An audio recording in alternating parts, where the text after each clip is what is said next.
अज्ञानतिमिरान्धस्य ज्ञानाञ्जनशलाकया चक्षुरुन्मिलितं येन तस्मै श्री गुरवे नमः। नमः ॐ विष्णुपादाय श्रीगौरप्रियमूर्तये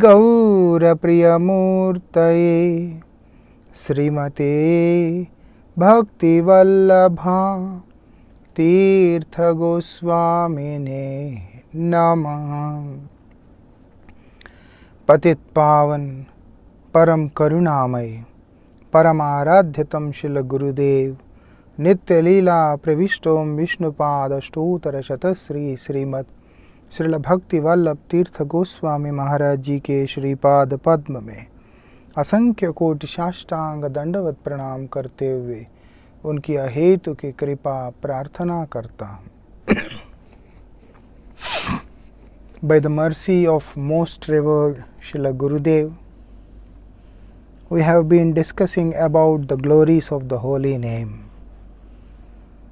So, yesterday we discussed about how this young boy who was not ready to accept anything spoken by Srila Haridas Thakur, and who also criticized, offended Haridas Thakur as well as the other scholars there. As a result, what happened, he had leprosy on his body, and which slowly became the reason of him losing all his limbs like hands and fingers. But most importantly, the first thing which he lost is his nose, because he was complaining and then he was making the point that he will definitely cut off the nose of, chop the nose of Srila Haridas Thakur. So what happened, he at the end lost his own nose. So now everyone in the village, when they saw this, we all know people, they follow mostly miracles. When something like this happens, immediately they come up with a different kind of approach. So when they all saw this, they already have faith in Srila Haridas Thakur. Again, when they saw what has happened, they were so surprised, and then they all fell in the feet of Haridas Thakur and glorifying his glories. One can easily understand that Haridas Thakur did not take the misconduct of the Brahmin seriously, because he is a pure devotee. Pure devotees never take any such offenses of anyone. That is the speciality of the devotee. Devotee never takes offense. But how can the Lord tolerate this? It's not possible for the Lord to tolerate such vilification of his devotees. Not possible. How it is possible? If we criticize a devotee will not take revenge, because devotee will not wish to have something bad to happen, but definitely the Lord definitely desires, because devotee is ajata shatru. So for the devotee there is no enemy. Someone may consider devotee to be his enemy, but for devotee there is no enemy. That is the speciality of a Vaishnava. Vaishnava never has any enemy. When a Vaishnava feels someone is my enemy, that means he needs to grow. We have no enemy in the world unless our restless mind. The biggest enemy in the world is our own restless mind. So restless that it always have some stupid desires.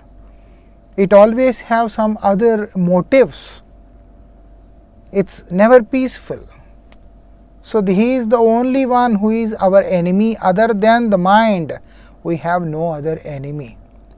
So a person considers himself to be a Vaishnava and then feels someone is jealous of me, someone is envious of me, or maybe someone is opponent of me, then that person needs to grow up. Vaishnava's view is totally different, his vision is totally different. They are Ajata Shatru, they doesn't have any enemy. So others may consider them to be their enemy, but Vaishnavas never consider anyone as their enemy. So when you don't have an enemy, then whose offenses we have to think about? Who is the person? So what kind of offense we have to think of? There is no offense, absolutely no offense. So now Haridas Thakur and a pure devotee is so busy in his own sadhana.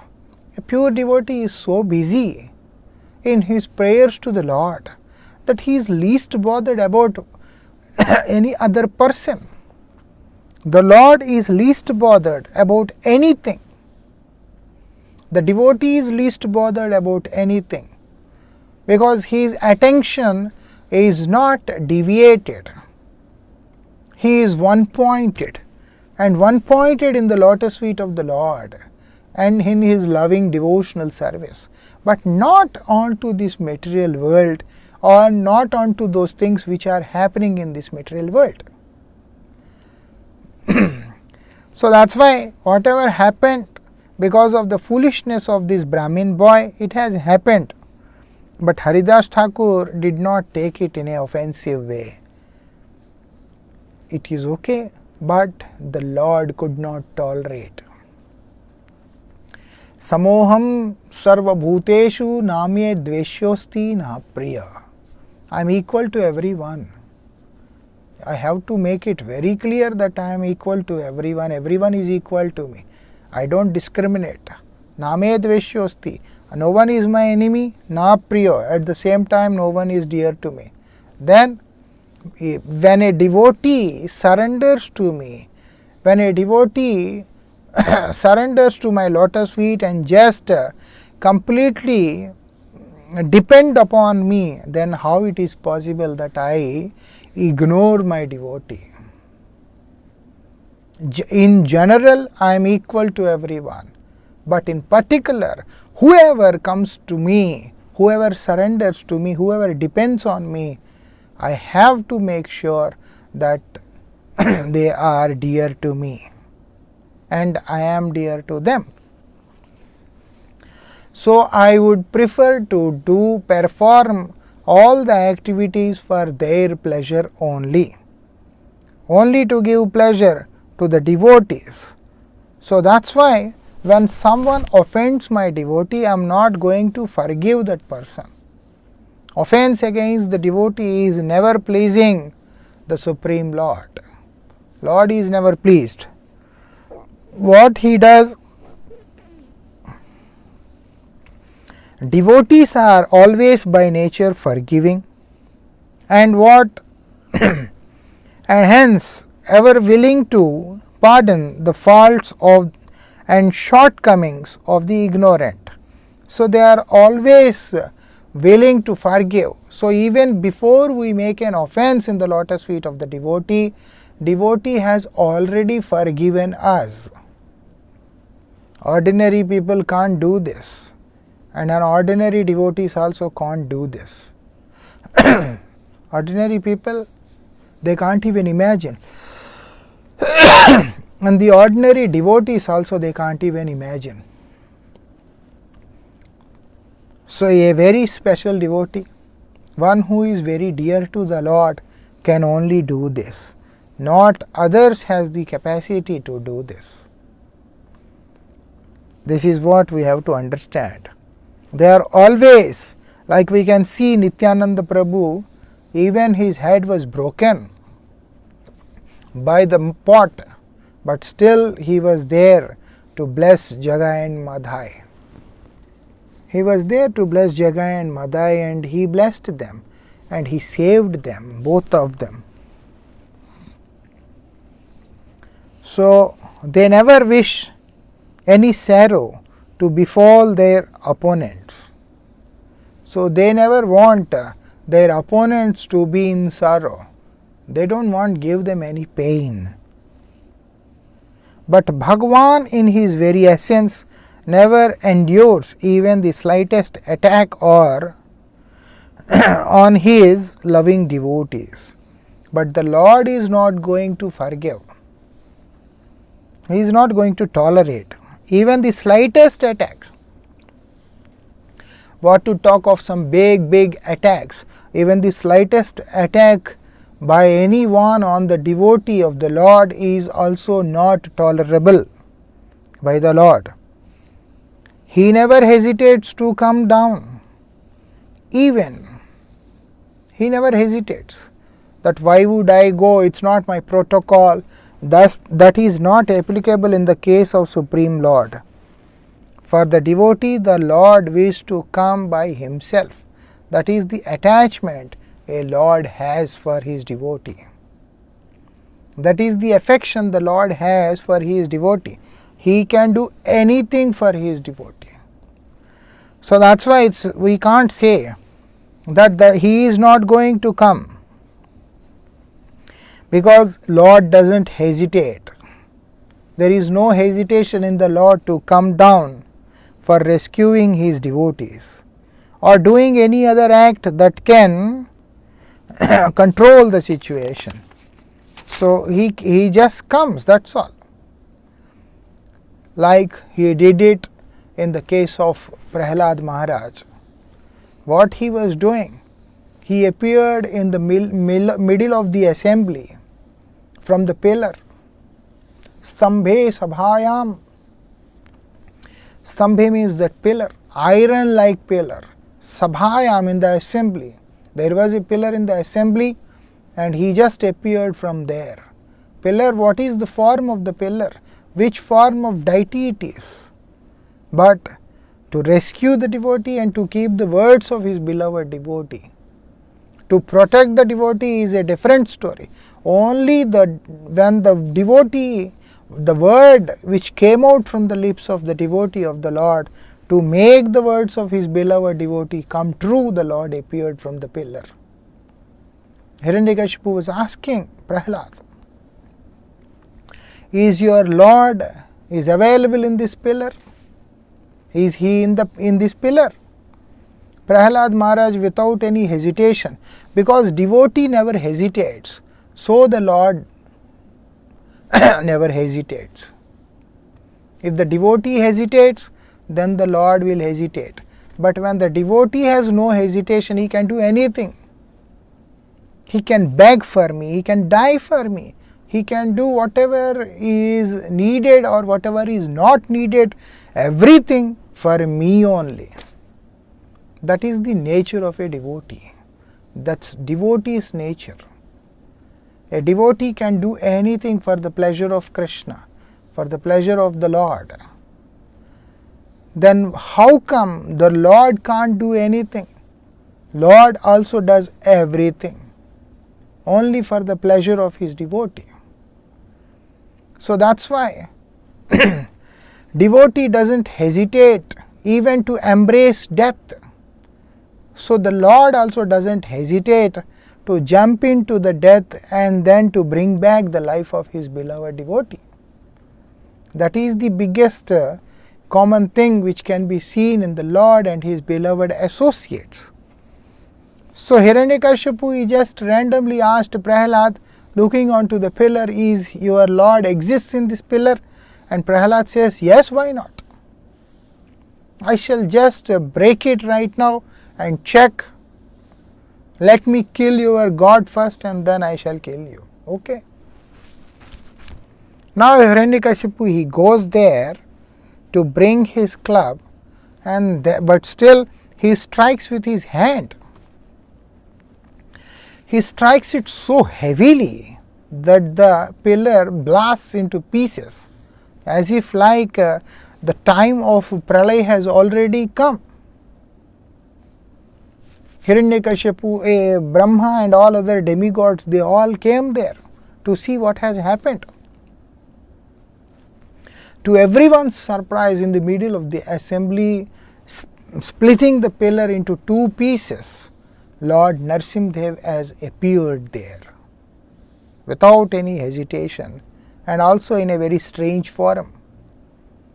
Kim Ascharya, what a kind of strange thing it is. Naram Rigendra Rupam. He appears like half man and half animal form.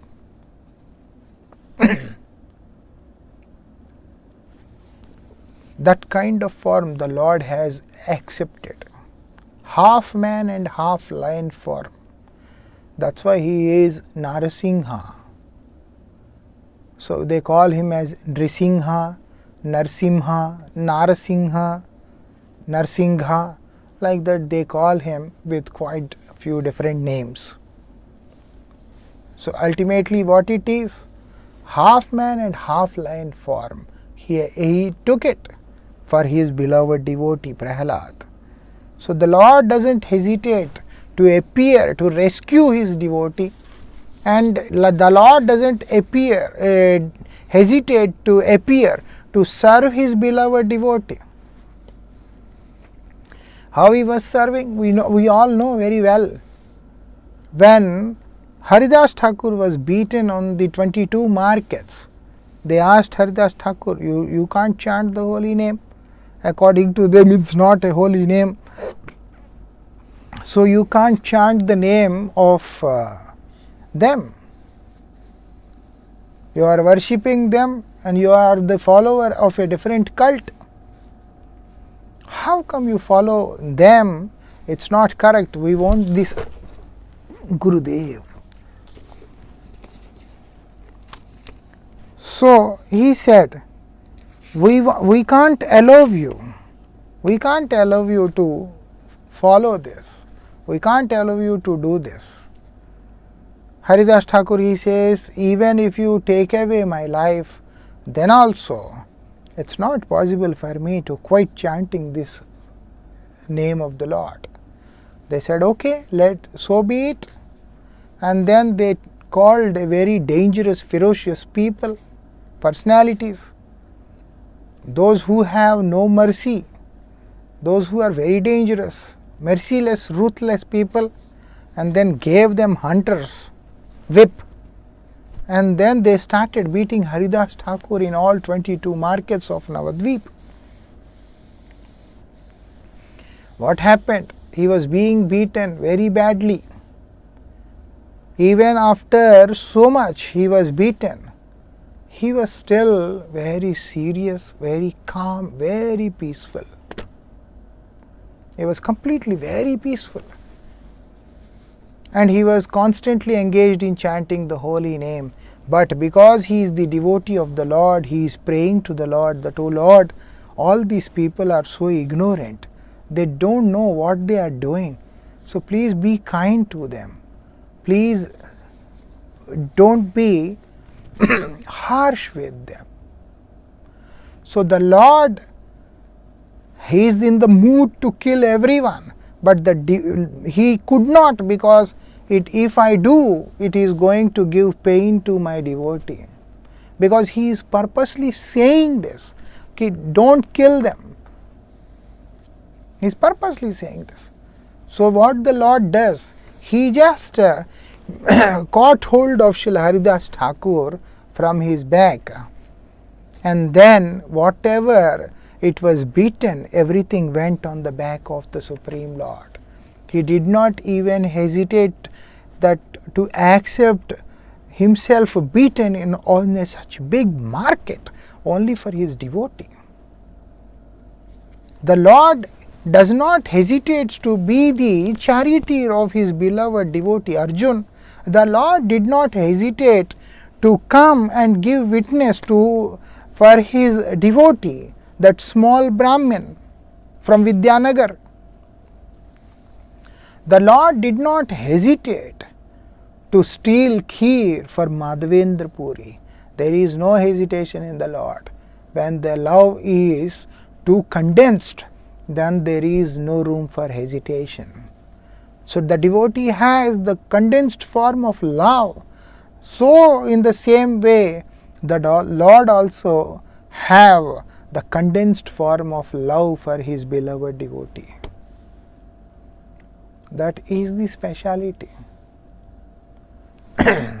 They both love each other in a way where it is free from all the boundaries, hesitations, everything, completely free. Love is beyond borders, and also it should be like infinite, unlimited. And when we bring some offenses, some wrong deeds, wrong behavior, the love becomes limited. So whatever is limited, it can't be taken as a pure love. So the Lord demands everything unconditional and complete. It should not be conditional. Love with condition is not love, it's just lust. There is no condition in love. So that's why what the Lord does, he could not tolerate it anymore, and finally what he did, he gave such punishment to Gopal Chakravarti. Haridas Thakur was a person of overflowing kindness. Why not, when a person is relishing the pure love of God, so naturally the quality of being kind appears within the personality. We will be kind only when we are blessed with the love of God. Then we think of others. Then we think of others naturally. Today we don't think of others, we become so selfish that we only think of ourselves. But no, a devotee doesn't think of himself. Devotee thinks of for everyone. Why? Because he is so kind. The kindness is overflowing from his heart. That's why a devotee always wishes everyone to be benefited. He doesn't limit his desire when he thinks of the benefit of the whole world. Vasudev Ghosh, one of the devotees of Sri Chaitanya Mahaprabhu, is begging him that, "O my Lord, let the miseries and the pain of the whole world come to me and let the whole world be liberated. I am ready to accept everything." Like that. But a pure devotees are always there to give. But foolish people, because of their useless intelligence, they are not ready to take anything which is coming from the devotee, which is coming from those great souls, because they are so judgmental. That's why, because the devotee desires, the realized soul desires, let the whole world be liberated. Even if the Lord desires to liberate them, we are not ready to accept it, because we are judgmental. Our mind doesn't work. We keep on thinking 1,000 things. Why?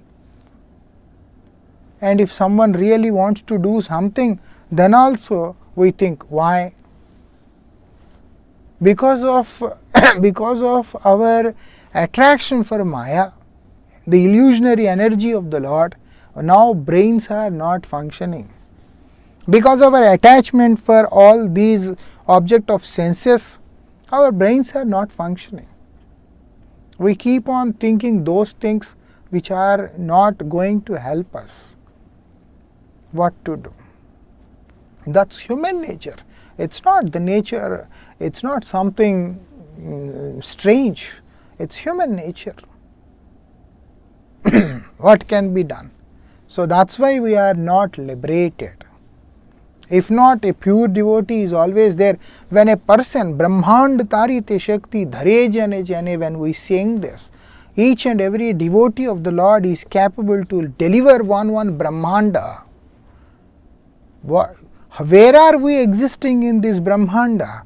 Then why a devotee can't deliver the whole world? Devotee can deliver the whole world, he can deliver whole galaxy. But the biggest problem is the conditioned soul, those who are in this material world, doesn't want to come out of this place. They doesn't want to come out of this place. They are only happy in living in this material world. Like in Upakyan Upadesh also we can hear this, and also we heard few times from most revered Gurudev about this this story of swans. One time some nice swans, they call them as Rajahamsa, they all came down from Mansarovar, and then when they saw some swans are eating some earthworms and all of those things, then they felt so compassionate, and they decided that we take them to our place because we are from same family. And when they go to them and asking them, will you go with us? Those swans from this material world, they had a meeting and they finally wanted to know whatever is available here in this world, does all these things are available there? Then those Rajahamsas, those swans from Mansarovar, they said, no. Then what is available? Nectar is available. They said, we don't want to go. We don't want to go. And they remained there only. We have to understand, pure devotees have come to deliver us, to rescue us from our fallen condition.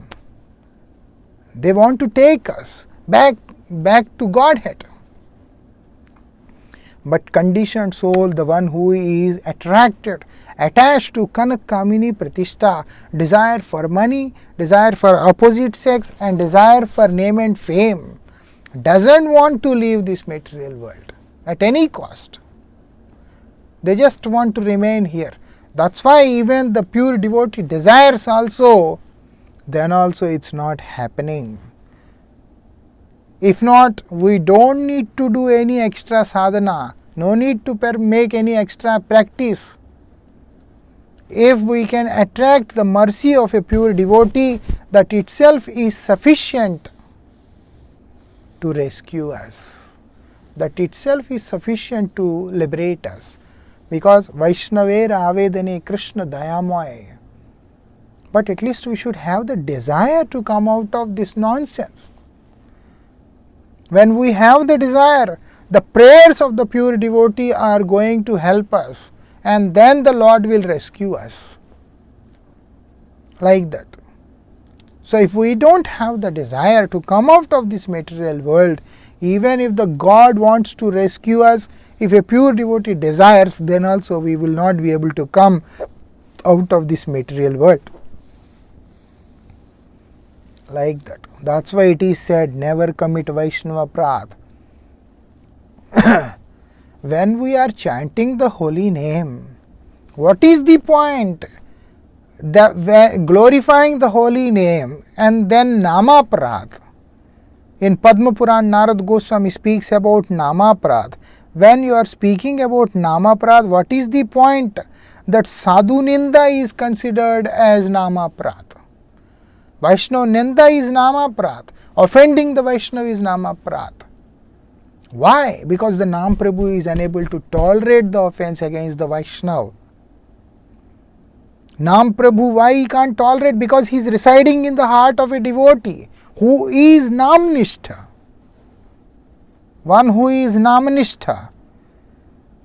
The Lord, the holy name in Naam Prabhu form, he is residing in the heart of such devotee.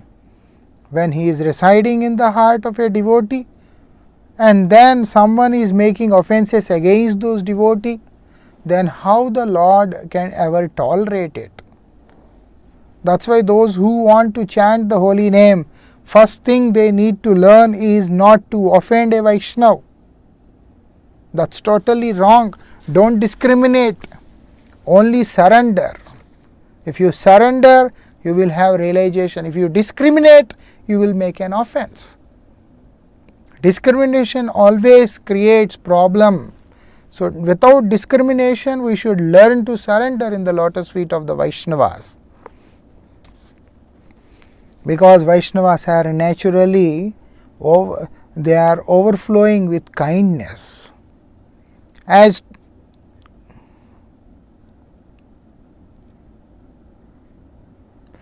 So he was very soft and sympathetic kind of personality. So he is having so much of sympathy, and also he is very soft, he is very compassionate. The news of the terrible calamity that befell Gopal Chakravarti, who considered himself to be the opponent of Srila Haridas Thakur, caused immense pain in his heart when he heard that this person had leprosy and he lost his beauty, he lost his charm. Now he is crying. Now he is suffering. When he got this news, it started to give so much of pain in his heart. Haridas Thakur is feeling so much of pain in his heart. What has happened? And now he could not remain there anymore. In this pain he could not remain anymore. So he just took leave from Balram Acharya and he left for Shantipur. From this place Chandpur, he left for Shantipur. Shantipur is the place of Advaita Acharya. Advaita Acharya used to live in Shantipur. So now he just took permission and then he left that place and came to Shantipur. Then this unhappy incident in general and the discussion that took place between Haridas Thakur and Gopal Chakravarti in particular are of great significance. This unhappy incident, whatever this incident has happened, and also the discussion that took place between Haridas Thakur and Gopal Chakravarti, what it is, are of great significance. We can't just understand this as an instance. It's a very significant thing that what has happened. What is the significance? That always remember, never offend a personality. Never offend a personality. One who has firm faith and devotion in the holy name. So you should not offend a devotee, because he is not a kind of person who is a platform speaker. What is he? He is completely different personality. One who speaks only what he realizes. So one who is fully devoted to the holy name is not an ordinary person. So that's why he understands the potencies, the potency of the holy name. He understands the glories of the holy name, especially in Sanatan Dharma, and those important points. And what it is said, the large assembly of learned people proved worthy of their learning by allowing Haridas Thakur to expound his views on particular scriptural text. These people, that they are learned, they are worthy learning. How it is proved? Because they allowed Srila Haridas Thakur to speak about the glories of holy name. Knowledge, that I possess knowledge, what is the proof? Then I should be the person who is ready to welcome, who is ready to appreciate the view which has superior ideology, which is superior, not inferior. So when I see what is superior, and understand that following pure devotion is much superior. And whatever Vedic injunctions, whatever scriptures are there, everything is subordinate to the holy name. Understanding this point is most essential point. If we don't understand this, then it is going to create disbalance in our practice. Haridas Thakur is Namacharya. He is Namacharya. So he is the one who really practices what he speaks. He is only practicing what he is speaking. He is not practicing what he is not speaking. So what he is speaking about holy name, so he is practicing the holy name. So such a person who has chanted so much of holy name and became the Acharya of the holy name, such Namacharya is the personality who can glorify the holy name. Not everyone. What it is said, one very important point is being narrated here, that no one is fit to preach dharma who does not follow in his own life what he stands for. We don't fit to preach about the scriptures, about dharma, if we don't have it in our own life, if we don't follow it in our own life. Today on stage we speak about pure love of God, and tomorrow we have some cheap character, or maybe we abuse devotees, we go against devotees, we don't regard the holy name.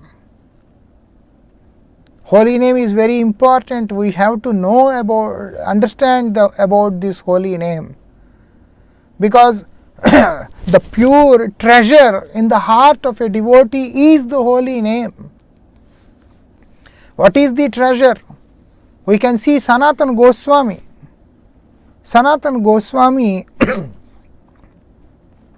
he has this touchstone. Sanatana Goswami has this touchstone which he gave to the Brahman called Jiban, who came from Varanasi, Benares, and then told him to leave. What is the touchstone does? When you touch the touchstone to a piece of iron, it transforms into gold. So it can make iron, it can convert iron into gold. See, what is the cost of iron? 1 kg of iron is hardly 50 rupees or 60 rupees. Or maybe it's a very good quality iron, then it is maybe 100 rupees per kg. And what is the cost of gold? For 100 rupees gold, even if we want to go and see the gold, then also 100 rupees is not sufficient. 1 gram of gold is costing nearly 3,000 to 4,000 rupees, where 1 kg of iron is costing maximum to maximum 100 rupees. Here 1 gram of gold is costing 3,000 rupees. So 10 grams of gold is 30,000 rupees. Imagine how much is 100 grams of gold, 3 lakh rupees. We can't imagine the cost. And this touchstone has the ability to convert the most useless metal into the most precious metal. Like that. So Sanatana Goswami, he has this touchstone.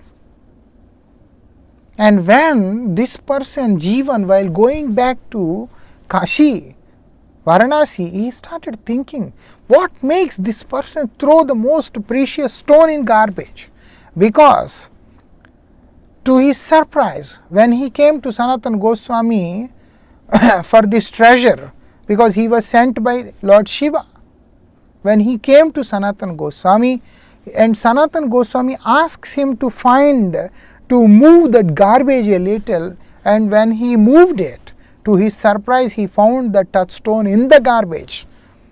This person was amazed that how it is possible that someone can throw such precious stone in the garbage. Definitely he is the person who has something higher than this, something more precious than this. If you have some precious thing, then only you throw useless thing. Like that. If you have some new shirts and new clothes and new dhotis, of course it's natural, then immediately you prefer to give away the old ones or maybe to abandon them. Like that. We always prefer fresh, we always prefer superior thing, we always prefer the best.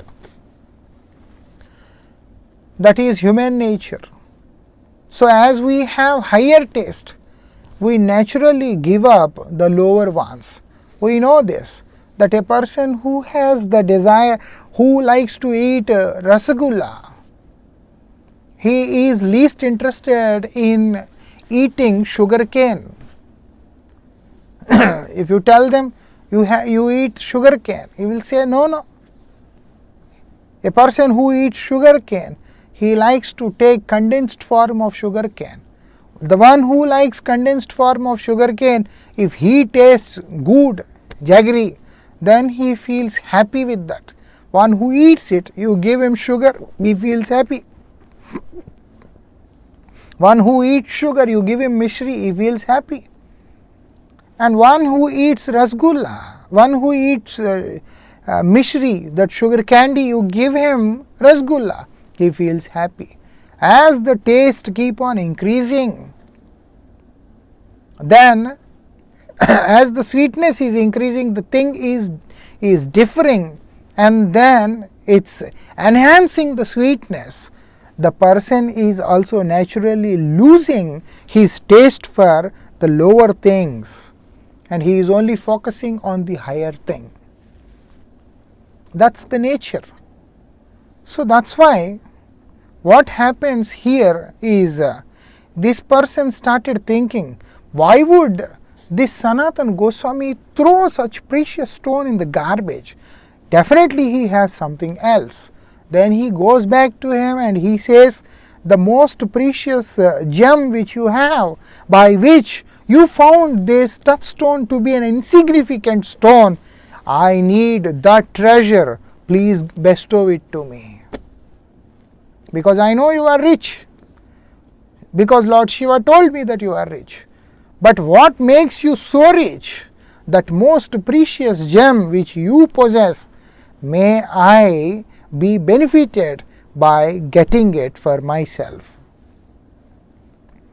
Sanatana Goswami asked this person, you just go and throw this in Jamuna and come, take bath and come. When he came, then Sanatana Goswami initiated him with the holy name of the Lord. With the holy name of the Lord. And also in the Purana it says, Naam Chintamani Krishna. Krishna is the name of the Lord, which is Chintamani. Chintamani means desire stone, a gem fulfilling, desire fulfilling gem. That's the speciality. So that's why the true treasure which is in the heart of a pure devotee is the holy name. So holy name is not just the holy name, it is mixed with his realizations, it's mixed with its emotions, it's mixed with devotion, everything.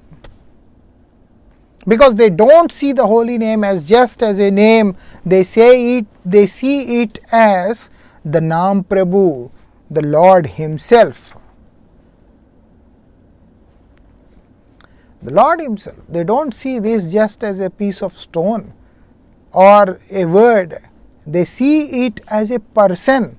When they see it as a person, when they serve him as a person, then how it is possible for them to cheaply give it to anyone? It's not possible. When you have treasure, if someone asks you how much money you have, It's natural that we don't disclose the treasure we have. How much property you have, we don't disclose this. A pure devotee's property is the holy name. So that's why he doesn't give it in a very cheap way. Those who distribute the holy name in a very cheap way, considering it to be too cheap, they are only God knows. It's not about pointing to someone. It should not be taken in that way. It's an opinion. It's a kind of feeling. That's all. Vaishnavas are merciful. So there are many Vaishnavas who mercifully bestows the holy name to the people. When they see that the world is suffering, so they distribute the holy name. At the same time, there are the devotees who doesn't distribute the holy name so cheaply. This is what we have to understand. So it's not about pointing to someone. How the person takes it, it totally depends on that only. A devotee who is free from the influences of three modes of material nature, a devotee who is pure, a devotee who is kind, compassionate, loving, such person, such a devotee can't tolerate to see the world in pain. So out of compassion, he just distributes the holy name. But such a kind of persons, they are free from all kinds of enviousness. They are free from all other worldly afflictions. They are the pure souls, pure devotees of the Lord. They have faith in their spiritual master. They don't jump here and there. That not having faith in the spiritual master properly, not realizing the glory of the spiritual master properly, because it's possible in olden days also, in today also, that the spiritual master is little busy. So it's not so easy that we get all the time access with the spiritual master. Definitely we are under the shelter of some Siksha Gurus. But following the Siksha Guru, at one point when we come to this conclusion that I have no relation with my spiritual master, or maybe we may even declare it, or maybe deep inside the heart we don't pay attention to the spiritual master, and then we just follow other personalities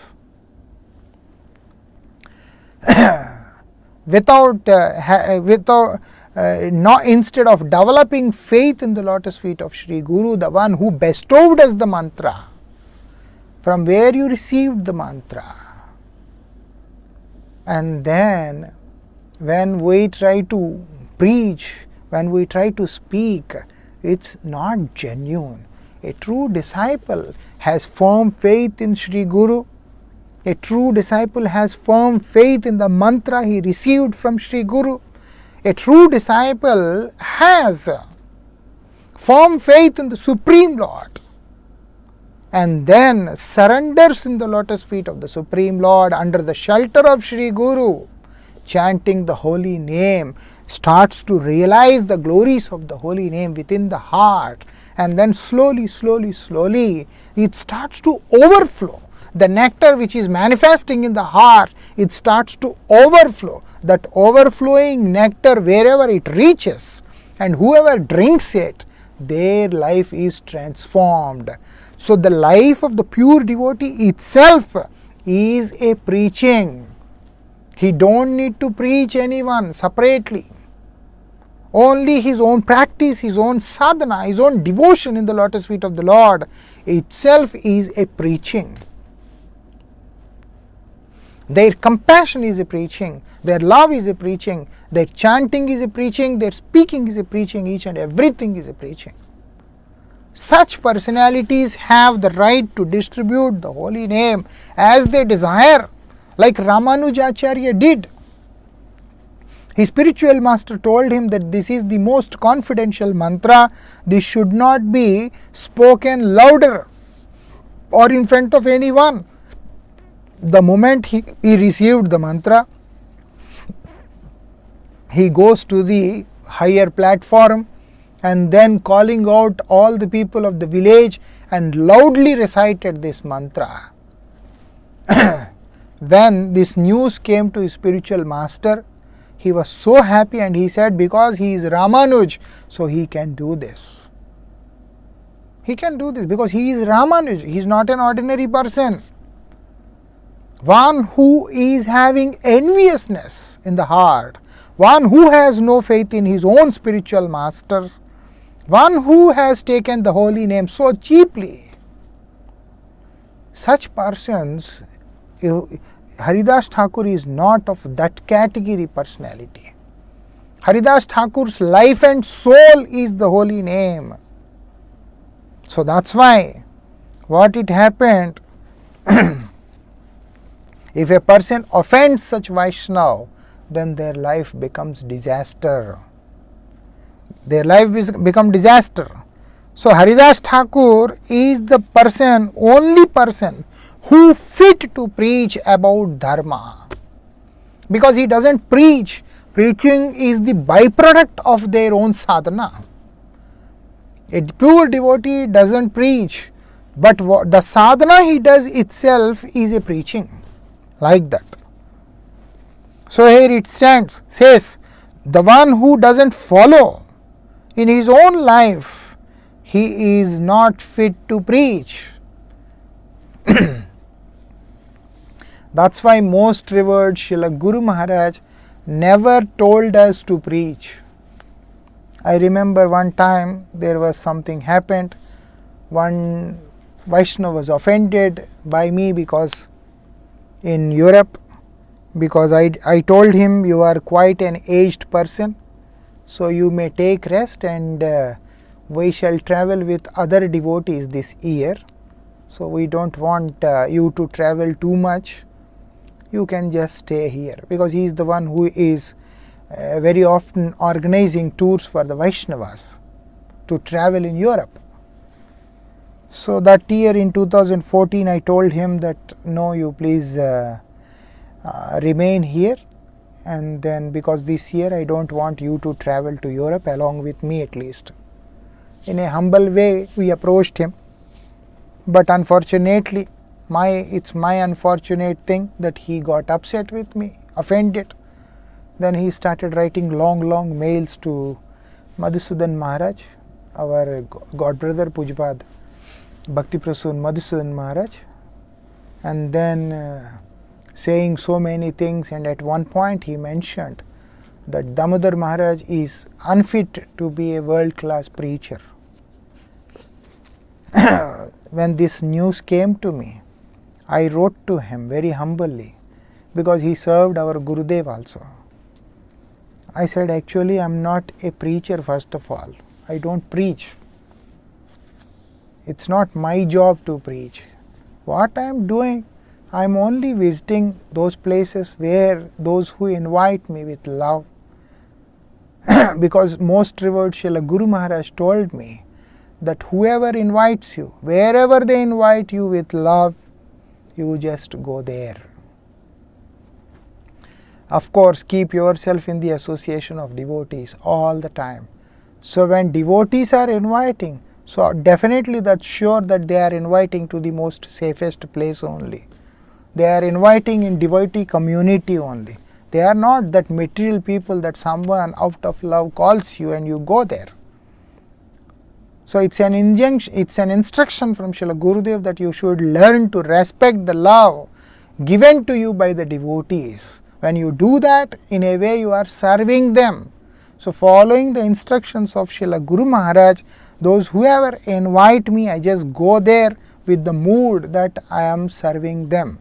Simply by going there and singing Kirtan, if they are happy, they are satisfied, they are pleased, that what else can be the best practice of devotion in life? For a conditioned soul, it may appear like you are traveling in the aircraft, you are going to Europe, you are going to here, you are doing there, and then receiving so much of respect. but that view is different. But the view of most revered Srila Gurudev is totally different. What's his view? You should learn to respect the love of the devotees. So they love you and then they invite you and ask you to perform Sankirtan. By going there and by performing Sankirtan, the devotees are pleased. When the devotees are pleased, it's natural that it has become part of your sadhana.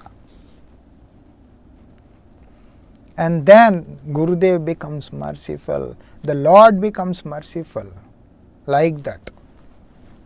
So, there are very few personalities, those who preach, but mostly a devotee only practices.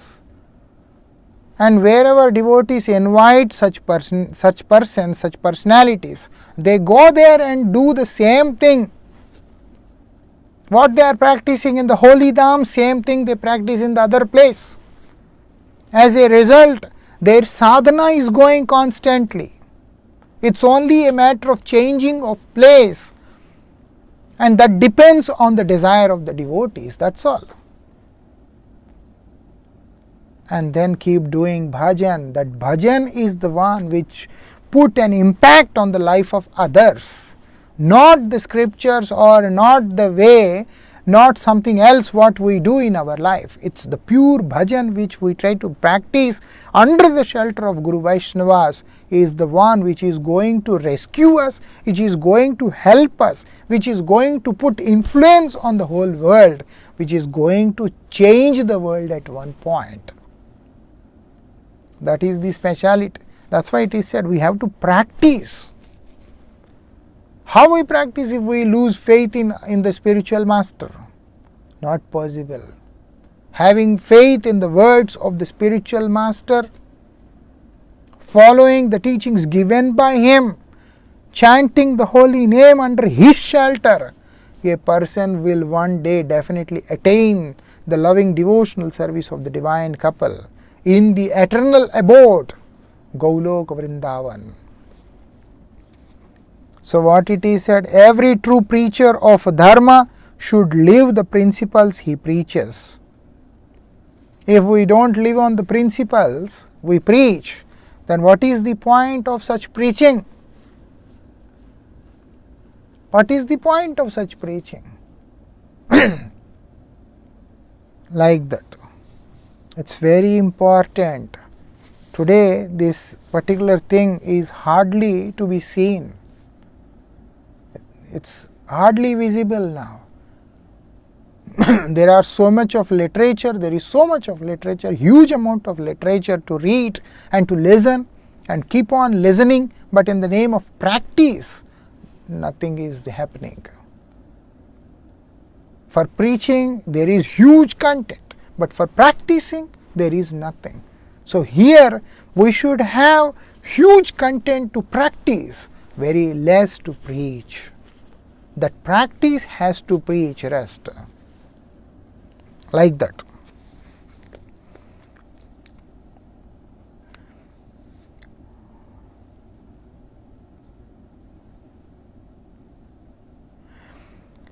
What? The teachings of the Shastras has to be fully manifest in each and every action the person performs in his day-to-day life. In his day-to-day life, we have to see the scriptures. We don't need to read the scriptures. When we see the person, we are reading the scriptures. We only read the scriptures to understand, but practical realization of those scriptures are possible only when we see such a class of pure devotee. One time I got the chance to read Ujjwal Neelamani, and to my surprise, because we don't have Harikathas on Ujjwal Neelamani, it's not recommended, first of all, for an ordinary person. One Kartik, I got the chance to read the book, and I was so surprised because I feel myself familiar with the book. Why? because when I am reading the book, I could constantly feel that I am reading the life of Srila Guru Maharaj. I said this in few places. But the thing is, Gurudev never spoke on Ujjwal Nilmani, but his life clearly says that he lived on Ujjwal Nilmani. That is the speciality. The Shastras have to manifest in the form of a devotee. When we see the devotee means we understood the Shastras. We don't need to read the Shastras separately. The life of the devotee itself is a Shastra. Whatever is mentioned in the Shastras, that can be seen very clearly in the life of a pure devotee. That is the speciality. In other words, an Acharya can be understood as the living embodiment of all these Shastras in front of us. That's why he is Acharya. What he does, Acharyam Acharoti Shastram, he practices whatever is in the scriptures by taking absolute shelter in the lotus feet of the holy name. Like that. As such, he is the proper authority to explain the texts of the Shastras, the real significance of which is realized by him. Like that. A person can be Stotriya, but Brahmanist is more important. This Acharya, the one who is Brahmanist, such Acharyas, what is happening? Those Acharyas, those who are Brahmanist, what they are doing, whatever they are speaking, they are the authorities to whatever they are speaking, because whatever they explain is not just a mere worldly explanation. It is the practical explanation, because it totally depends on their own realization. So Haridas Thakur, he is that category of devotee, the one who has realized everything, the one who has attained everything. Thank you very much. Rest of the Harikatha we shall discuss tomorrow. In short, I have to say that a person who doesn't have full faith in the holy name, a person who doesn't have full faith in the words of the sadhus, mainly the most revered Srila Gurudev, a disciple, a sadhu, he has to have firm faith in the words of his Guru from whom he has received the mantra, and then follow his teachings under the shelter of Vaishnavas and chant the holy name. Then only the realization comes. Such personalities are entitled to be addressed as an Acharya, because they are not preachers, they are the true disciples, true followers, and true genuine teachers. They are beyond organizations, they are beyond any kind of sectarian feelings. Further we shall discuss tomorrow. Thank you very much. Hare Krishna.